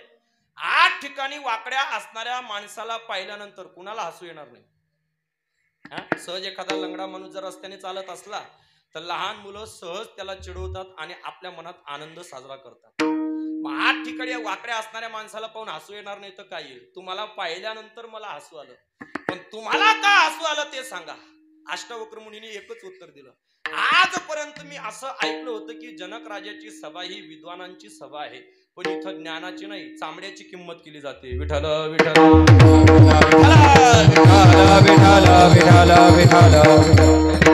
आणि मग जनक राजांनी त्यांचा अधिकार पाहिला, आणि अधिकार पाहिल्यानंतर जनक राजांनी अष्टावक्र मुनींना विचारलं, मुनी माझ्या एका प्रश्नाचं उत्तर द्या, हे खरं का ते खरं? यावर अष्टावक्रांनी एकच उत्तर दिलं, महाराज हेही खोटच आहे आणि ते सुद्धा खोटच आहे. तेही खोटं आणि ही खोटं. आणि आपल्या पित्याला जनक राजाच्या बंधनातून मुक्त करून परत आणलं, पुरुषार्थ सिद्ध केला. सुधिया, याला म्हणतात पुत्र, आहे का नाही? याला म्हणतात पुत्र. कांता मृदू भाषिणी, तिसरं लक्षण सांगितलं आहे का? ज्या घरातली पत्नी बोलण्यात अत्यंत मवाळ बोलते, व्यवस्थित बोलते, चांगलं बोलते, असा गृहस्थ आश्रम कसा आहे? धन्य आहे. सन्मित्रम, ज्या घरामध्ये कर्त्या पुरुषाचे मित्र चांगले आहेत. सुधीनम सुताश्च सुधिया, स्वयोषितरती, ज्या घरातला कर्ता पुरुष फक्त आपल्याच पत्नीशी एक व्रत आहे. आपल्या पत्नी खेरीज इतर सगळ्या स्त्रियांमध्ये ज्याला आई, पत्नी किंवा आई, मुलगी किंवा बहीण दिसते, असं ज्याचं एक पत्नी व्रत आहे. कांता मृदुभाषिणी सन्मित्रम सुधनम स्वयशित्रिती आज्ञापरा सेवका. पुढे ऐका. आतिथ्यम शिव पूजनम प्रतिदिनम मिष्टान्न पानम गृहे. ज्या घरामध्ये निरंतर अतिथीची सेवा केली जाते, साधूंची उपासना केली जाते, मिष्टान्नाचं पान केलं जातं, नेहमी सत्संग केला जातो, असा गृहस्थाश्रम या जगामध्ये खऱ्या अर्थाने धन्य आहे. विठ्ठल विठ्ठल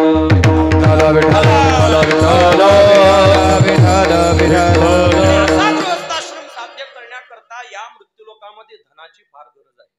कशाची गरज आहे? धनाची गरज आहे. का? त्याचं कारण आहे, या मृत्यूलोकामध्ये खरा मान जर कुणा असेल तर तो धनवंतालाच आहे.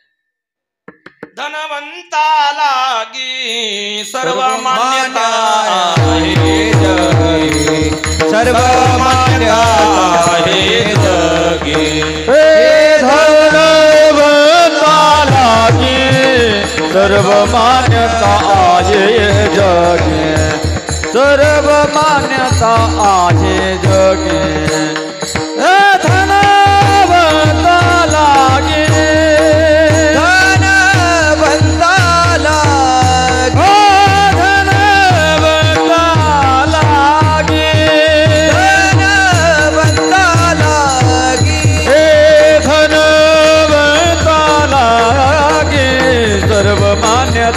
आहे जगी, सर्व मान्यता आहे जगी.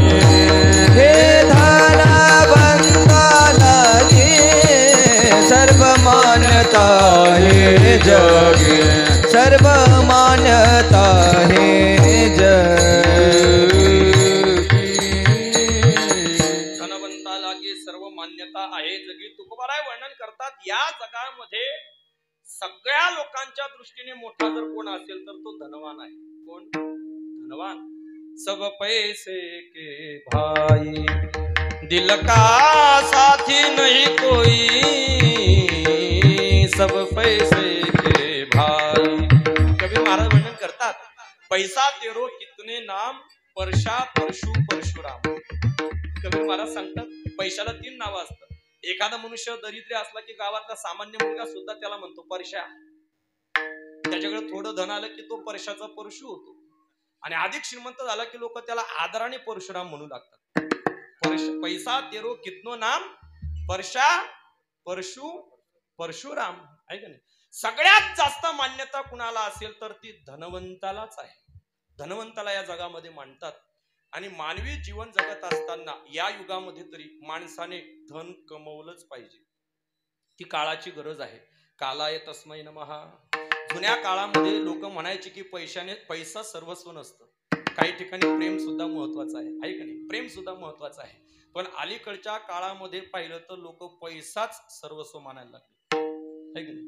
आणि म्हणून त्याकरता तुम्ही पहा ना, येणाऱ्या कीर्तन इथून सुरुवात करा बरं का. येणाऱ्या कीर्तनकाराला सुद्धा लोक अवस्थेवरून पाहत नाही, त्याची व्यवस्था पाहतात. तो 4 चाकीत येणारा पाहिजे, 20-25 हजाराला चुना लावणारा पाहिजे, म्हणजे तो आमच्या दृष्टीने काय ठरला? मोठा ठरला. म्हणजे आम्ही त्याचं ऐश्वर्य पाहिलं, अर्थात त्याची व्यवस्था पाहिली, त्याची अवस्था पाहिली नाही. म्हणजे आमच्या दृष्टीने जो जास्त पैसा घेतो, जो मोठ्या गाडीत येतो, ऐश्वर्यात जीवन जगतो, तो कोण आहे? मोठा आहे. म्हणजे आम्ही तिथे सुद्धा काय पाहिला? पैसाच पाहिला. बऱ्याच वेळेला आमच्या भागात, खानदेशात, इकडचं नाही सांगत मी, आमच्या भागामध्ये बरेच कीर्तनकार 40-40 हजार रुपये दक्षिणा. महाराज, आमचे हरिभक्त पारायण पंत 20 वर्षापूर्वी आम्ही डोराळ्याच्या दिंडीत चालायचो, गिनू बाबा. तर एक पिंगळा जर म्हणायला लागले पंत तर अख्खी दिंडी नाचायची.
एवढा एक पिंगळा काकड्यात म्हटला की अख्खी दिंडी नाचायची, पूर्ण दिंडी नाचायची महाराज.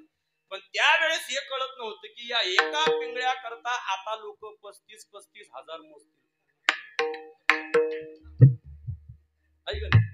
हा पिंगळा आम्ही 20 वर्षापूर्वी दिंडीत म्हणायचो, पण त्यावेळेस कधी डोकं चाललं नाही की एका करता लोक एवढं देऊ शकतात. ऐक नाही, हे का सांगतो मी तुम्हाला, ऐका. कीर्तनामध्ये सुद्धा वाजवीपेक्षा जास्त पैसा घेणं हा अधर्मच आहे. विठ्ठल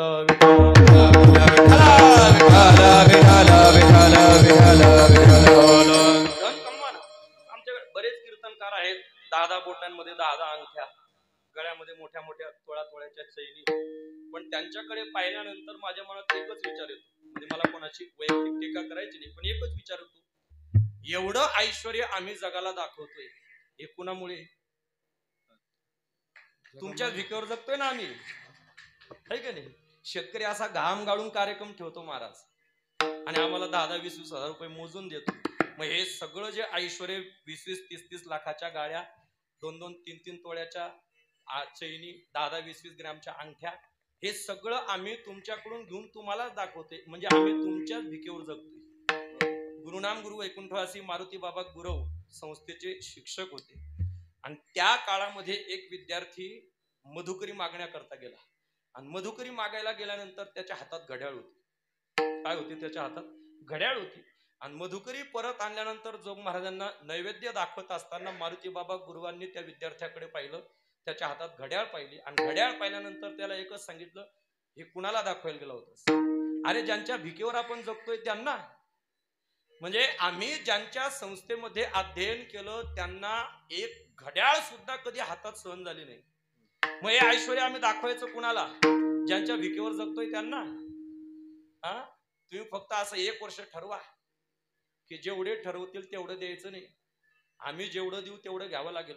आमच्या कीर्तनकारांनी जसे नियम केले ना की एवढेच पाहिजे, तसं तुम्ही एक नियम करा. बाबा पैसा देणारे आम्ही, कार्यक्रमाचं नियोजन करणारे आम्ही, तुमचा उद करणारे आम्ही, तुम्ही पाहिजे तेवढे देणारे आम्ही. मग आमचा एक नियम घ्या, रूप पाहता लोचनी झाल्यानंतर आम्ही जो अभंग सांगू त्याच्यावर चिंतन करा, मग तुमच्या पैशाची सार्थकता आहे. विठ्ठल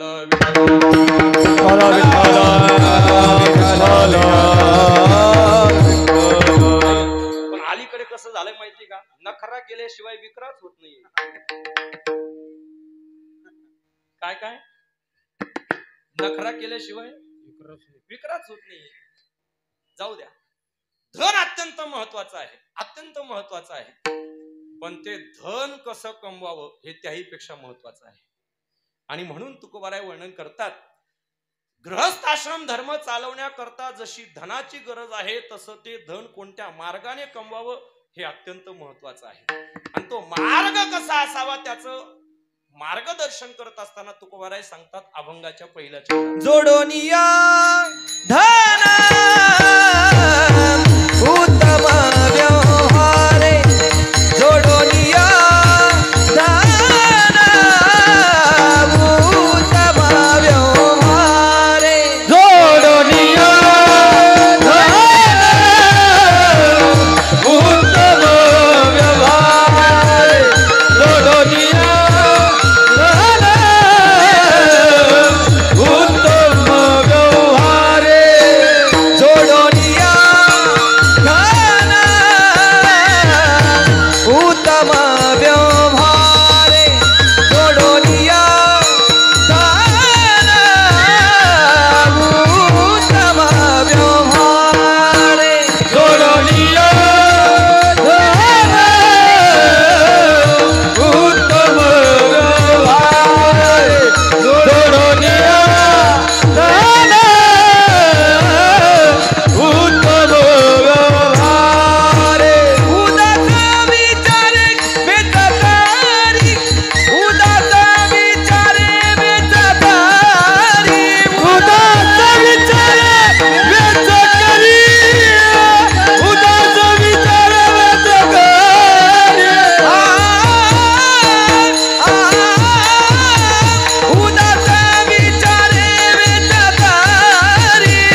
करी तुकोबाराय वर्णन करतात धन कमवावं.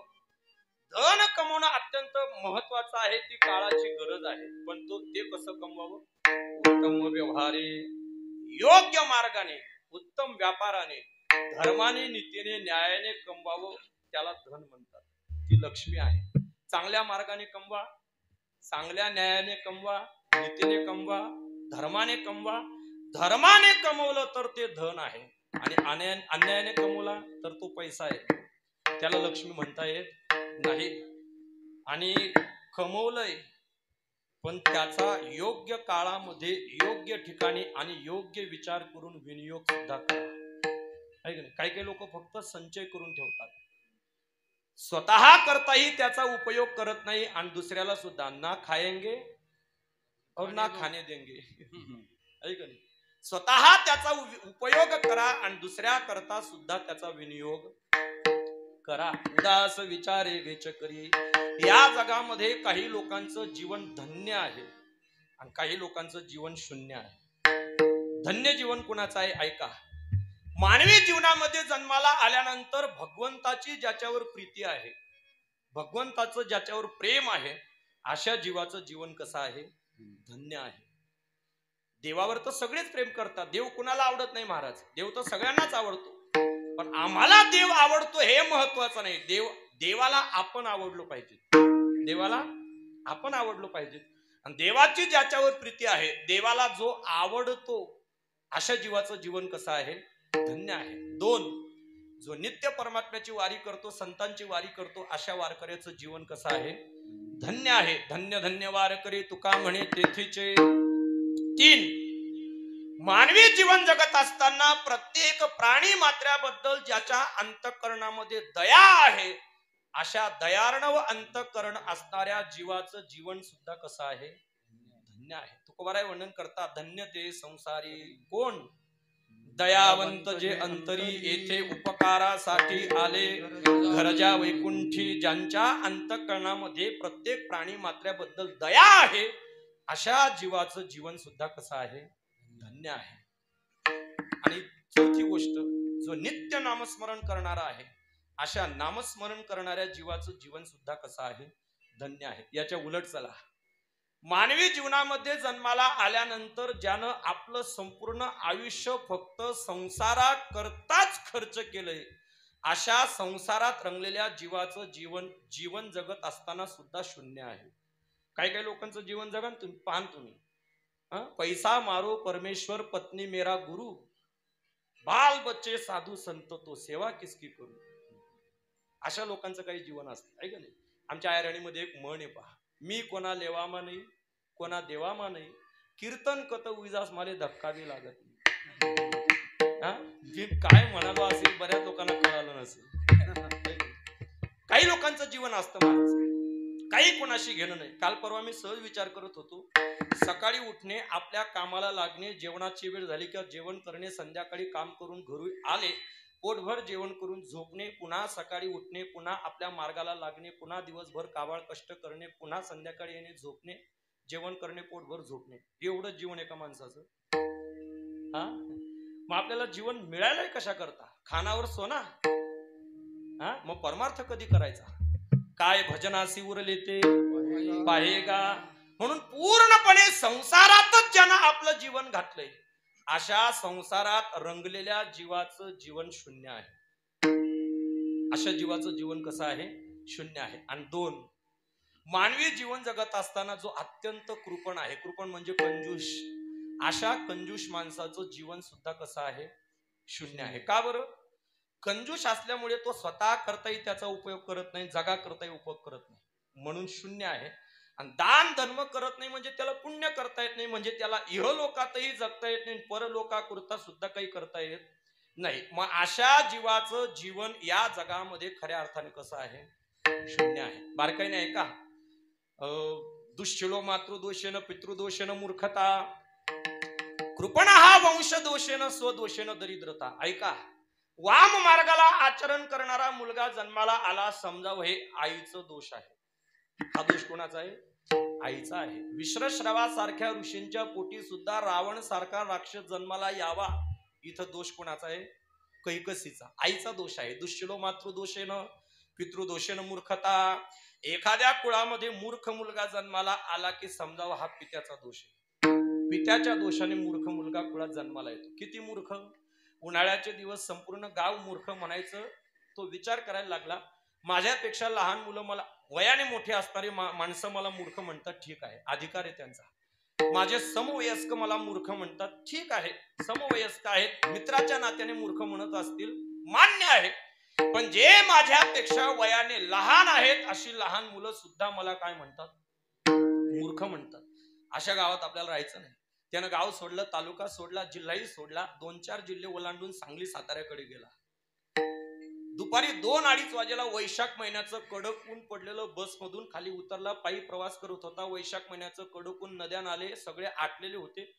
कुठेतरी एका नदीच्या पात्रामध्ये पाण्याचा सुंदर असा झरा वाहत होता आणि त्या झऱ्यामधून महिला माता पिण्याकरता पाणी वाहत होते. झऱ्याचं एक वैशिष्ट्य असं, झऱ्याचं एक वैशिष्ट्य असतं. तुम्ही काय करायचं, समजा एखाद्या नदीमध्ये एखादा 5 लिटरचा झरा तुम्ही खणला आणि ते 5 लिटर पाणी तुम्ही उपसून घेतलं की पुन्हा तिथे किती तयार होतं, 5 लिटर तयार होतं.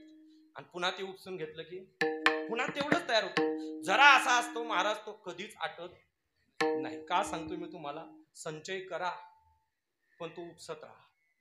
तुम्ही जेवढा उपसा कराल तेवढं पुन्हा काय होतं, पात्रामध्ये तयार होतं. त्या झऱ्यातून गार पाणी पिण्याकरता महिला माता वाहत असताना हा तिथे पोहोचला. कोण? हा तिथे पोहोचला. आणि ऐका, दुपारचे 2 वाजलेले, वैशाख महिन्याचं कडक ऊन पडलेलं, 40-41 डिग्री तापमान वाढलेलं. आणि एवढ्या भयानक पुण्यामध्ये ज्या झऱ्यातून महिला माता पिण्याकरता पाणी वाहत होत्या, हा तिथं जाऊन गेला आणि त्याच्यात पाय टाकून बसला. कशामध्ये? झऱ्यामध्ये. आता याला कोणता पुरस्कार दिला पाहिजे? ए मूर्खा, लाज वाटते का तुला? हा मनात विचार करायला लागला, यांना कसं कळालं की मी मूर्ख आहे? अरे सांगावं लागत नाही, तुझ्या आचरणावरून तू कळतंय की तू कसा आहेस, मूर्ख आहेस. पितृदोषेनं कृपण हा वंशदोषेनं. कंजूष मुलगा जन्माला आला की समजावं हे त्याच्या वंशाचं पाप आहे, वंशाचं पाप आहे. कंजूष मुलगा जन्माला आला की. आणि असा कंजूष मुलगा या मृत्यूलोकामध्ये जीवन जगत असताना सुद्धा त्याचं जीवन कसं आहे, शून्य आहे. म्हणून तो तुकोबाराय सांगतात, उदास विचारी वेच करी. सात्विक दानाचं वर्णन करत असताना परमात्मा सांगतात, अर्जुना दातव्यमितीय दानम दियेतीनुपकारिणे देशे कालेच पात्रेच तद्दानम सात्विकम स्मृतम. योग्य काळामध्ये, योग्य देशामध्ये आणि योग्य पात्राला तो पैसा काय करायचा, खर्च करायचा, योग्य ठिकाणी खर्च करायचा. आणि असं जर केलं महाराज, उत्तम व्यवहाराने, धर्माने, न्यायाने, नीतीने पैसा कमवून तो चांगल्या ठिकाणी जर विनियोग केला तर असा जीव या मृत्यूलोकातून आपला देह संपवल्यानंतर त्याला गती कोणती प्राप्त होते? उत्तमाची गती तो एक पावेल. उत्तमाची गती तो एक पावेल. उत्तमाची गती तो एक पावेल. उत्तमाची गती तो एक पावेल. उत्तम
गती तो एक पावेल उत्तम भोगील जीव खाणे तुकोबाराय वर्णन करतात. अशा पद्धतीने जर जीवन जगलात, उत्तम व्यवहाराने जर धन कमवलं, चांगल्या रीतीने धन कमवून चांगल्या ठिकाणी त्याचा विनियोग केला, तर अशा जीवाला मिळणारी जी गती आहे ती कशी आहे? उत्तम आहे. उत्तमची गती तो एक पावेल उत्तम भोगील जीव खाणी. आणि ज्या कुळामध्ये, ज्या योनीमध्ये तो जन्माला जाईल, त्या योनीमध्ये सुद्धा ऐश्वर्याचं जीवन जगेल. काही काही पुत्री किती भाग्यवान असतात पहा, लाख लाख रुपयाच्या गाडीत फिरतात, महिन्याला 50-50 हजार रुपये त्यांना खर्च आहे. उत्तम भोगील जीव खाणे समजावं, याने मागच्या जन्मात काहीतरी चांगलं केलंय, काहीतरी चांगलं केलंय. उत्तम भोगील जीव खाणी पर उपकारी नेणे पर निंदा पर स्त्रिया सदा बहिणी माया. कुमाराय वर्णन करतात गृहस्थाश्रम धर्मामध्ये अजून एक नियम सांभाळायचा, ताकाची उपकार तरी करा. तुकोबाराय वर्णन करतात, तुका म्हणे फार थोडा तरी परोपकार. मानवी जीवनामध्ये जन्माला आलात ना, तर जगावर उपकार करण्याचा स्वभाव ठेवा. या जगामध्ये 7 पदार्थ असे आहेत की ते उपकार करण्याकरताच या मृत्यू लोकात येतात. रविश्चंद्र घना वृक्ष हा नदी गावश्च सज्जन हा एते परोपकाराय युगे देवेन निर्मिता. रवी सूर्य परोपकारा करता उगवतो, चंद्र परोपकारा करता उगवतो, घन परोपकारा करताच पावसाचा वर्षाव करतात, वृक्ष हा परोपकार करण्याकरताच जगामध्ये अवतीर्ण होतात, नदी वाहते कशा करता? परोपकारा करता. गाय दूध देते कुणा करता? जगा करता, परोपकारा करता. तसे संत महात्मे या जगामध्ये अवतरित होतात कशा करता? फक्त परोपकारा करता.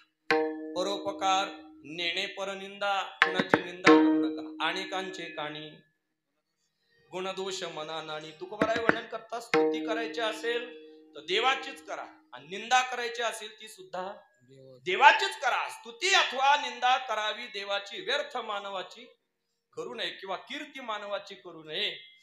परोपकारी नेणे परनिंदा परस्त्रिया सदा बहिणी माया.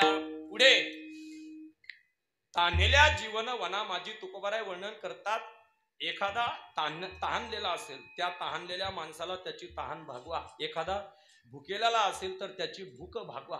हाही मोठा धर्मच आहे, हाही मोठा धर्मच आहे. बाबांचं वचन काय होतं? सद्गुरु साईनाथांचं, तहानलेल्याला पाणी पाजा आणि भुकेलेला पोटभर खाऊ घाला. हाच या जगातला मोठा धर्म आहे. सोपं करून सांगू का? माणसाने माणसाशी माणसासारखं वागणं हाच माणसाचा धर्म आहे. काय काय? माणसाने माणसाशी माणसासारखं वागणं हाच या जगातला काय आहे? मोठा धर्म आहे.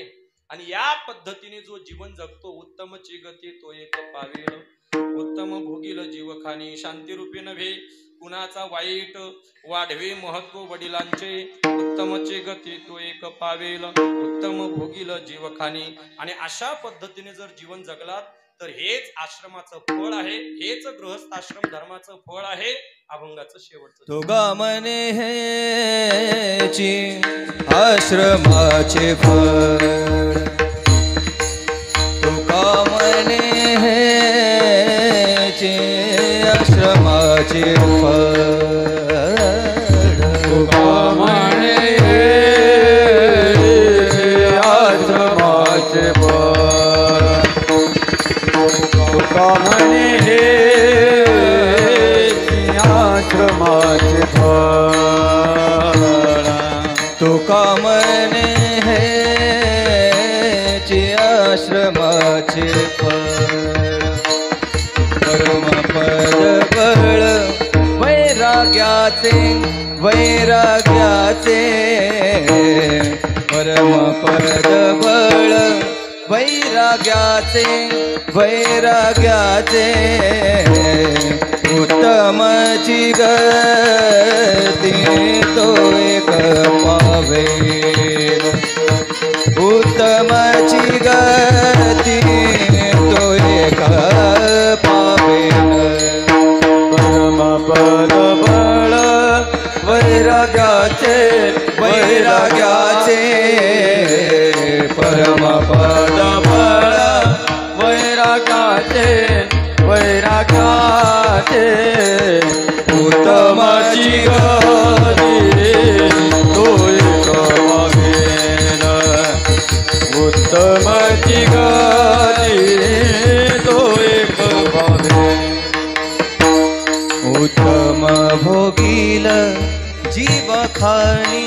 जीव खाने उत्तम भोगेल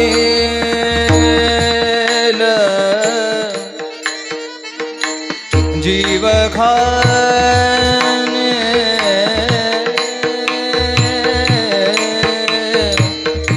जीव खाने उत्तम भोगेल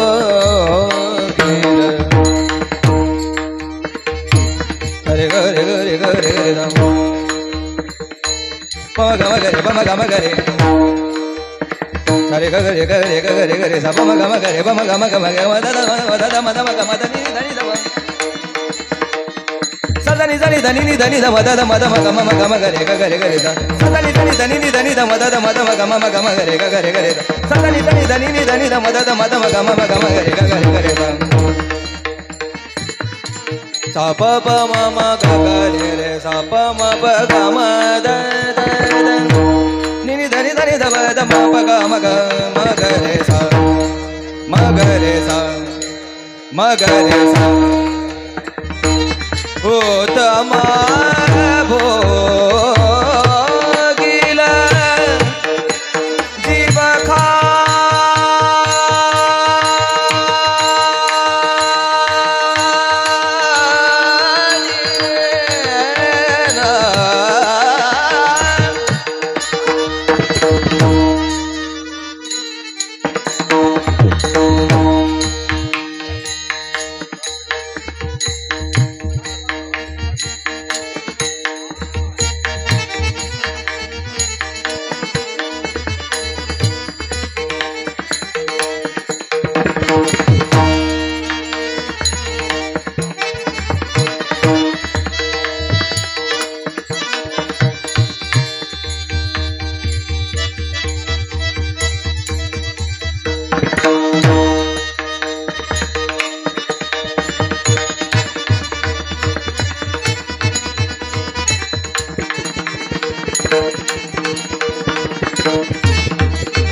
उत्तम भोगील भोगील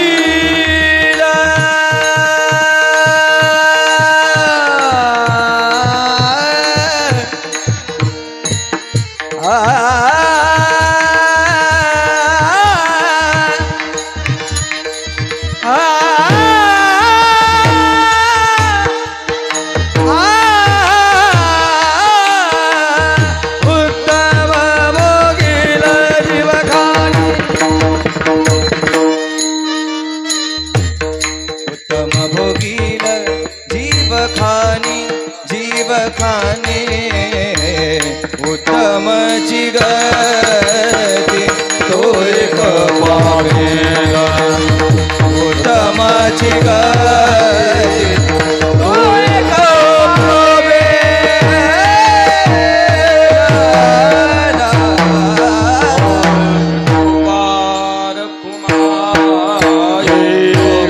पार कुमार जय जय विठोबार कुमार विठोबार कुमार जय जय विठोबार कुमार विठोबार कुमार जय जय विठोबार कुमार विठोबार कुमार जय जय विठोबार कुमार विठोबार कुमार जय विठोबार कुमार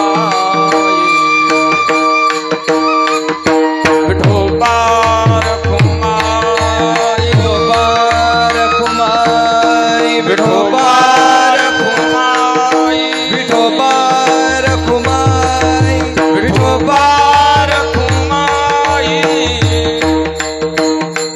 जय जय विठोबा रखुमाई विठोबा रखुमाई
जोडून या धन उत्तम व्यवहारे उदास विचारे विचकरी उत्तमची गती तो एक पावेल उत्तम भोगील जीव खाणी यथामती यथावकाश या अभंगावर बोलण्याचा प्रयत्न केला. झालेली सेवा भगवान परमात्म्याच्या चरणी ज्ञानोबाराय तुकोबाराय आणि तुम्हा सकल संत सज्जन मायबापांच्या चरणी अर्पण करतो. श्री हरिभक्त परायण राजेंद्र धोंडीबा फटांगरे आयुष्यभर पारमार्थिक जीवन जगून व्यावहारिक जीवनामध्ये आपला उत्कर्ष करून आज सेवानिवृत्त होत आहेत. त्यांचं जे उर्वरित आयुष्य आहे याजसाठी केला होता अट्टाहास शेवटीचा दिस गोड व्हावा या न्यायाने उर्वरित आयुष्यामध्ये भगवान परमात्म्याची त्यांच्यावर कृपा हो, परमार्थाकरता त्यांचं जीवन कारणी लागो आणि कुटुंबाचा समाजाचं नातेवाईकांचं प्रेम त्यांना प्राप्त हो, साधू संत महापुरुषांची सेवा त्यांच्याकडून होत राहो एवढीच परमात्म्याच्या चरणी प्रार्थना करतो. पुनश्च एकदा सगळ्यांच्या चरणावर विनम्र भावनेने अभिवादन करतो. उपस्थित या ठिकाणी हरिभक्त परायण आमचे राहुल दादा या ठिकाणी उपस्थित आहेत. हरिभक्त परायण राहुल महाराज शिंदे या ठिकाणी उपस्थित आहेत. आमचे सतीश दादा वाबळे माऊली आणि समस्त महाराज मंडळी भजनी मंडळी या ठिकाणी उपस्थित आहेत. पुनश्च एकदा सगळ्यांच्या चरणावर विनम्र भावनेने नतमस्तक होतो.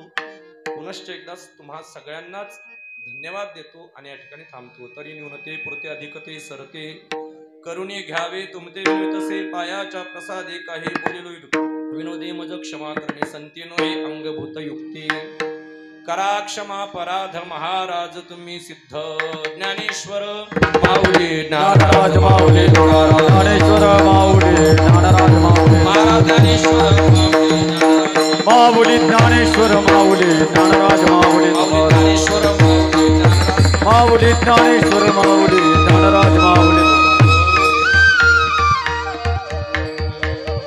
जय विठ्ठल जय जय विठ्ठल जय